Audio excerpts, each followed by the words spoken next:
Item ಯಾವುದೇ ಇರಲಿ try ಮಾಡಿ ಆಚಿ ಚಿಕನ್ ಮಸಾಲಾ. ಫ್ರಾನ್ಸ್ನಲ್ಲಿ ಆರಂಭವಾಗಿರುವ G7 ಶೃಂಗಸಭೆಯ ವೇಳೆ ಪ್ರಧಾನಿ ನರೇಂದ್ರ ಮೋದಿ ಅಮೆರಿಕ ಅಧ್ಯಕ್ಷ ಡೊನಾಲ್ಡ್ ಟ್ರಂಪ್ ಇವತ್ತು ಸಂಜೆ 5:21 ದ್ವಿಪಕ್ಷೀಯ ಮಾತುಕತೆಯನ್ನು ನಡೆಸಲಿದ್ದಾರೆ.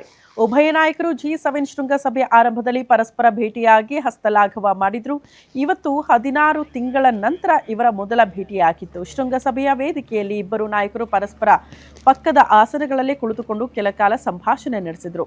ಇವತ್ತು ಇವರಿಬ್ಬರ ನಡುವೆ ದ್ವಿಪಕ್ಷೀಯ ಮಾತುಕತೆ ನಿಗದಿಯಾಗಿದ್ದು, ಈ ಮಾತುಕತೆಯ ಬಗ್ಗೆ ಕುತೂಹಲ ಕೂಡ ಹೆಚ್ಚಾಗ್ತಾ ಇದೆ.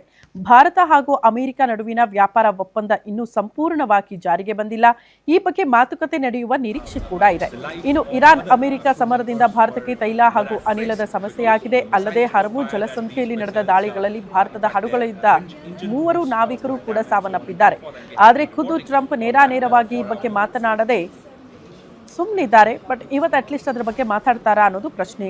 ಕಾಂಗ್ರೆಸ್ ಸೇರಿದಂತೆ ಪ್ರತಿಪಕ್ಷಗಳು ನಾವಿಕರ ಸಾವಿನ ಬಗ್ಗೆ ಟ್ರಂಪ್ ಮುಂದೆ ಮೋದಿ ಮೌನ ಮುರಿಬೇಕು ಅಂತ ಆಗ್ರಹಿಸಿದ್ದಾರೆ. ಹಾಗಾಗಿ ಪ್ರಧಾನಿ ನರೇಂದ್ರ ಮೋದಿ ಅವರು ಕೂಡ ಇವತ್ತು ಈ ವಿಚಾರವನ್ನು ಪ್ರಸ್ತಾಪ ಮಾಡ್ತಾರಾ ಅನ್ನೋದು ಪ್ರಶ್ನೆಯಾಗಿದೆ.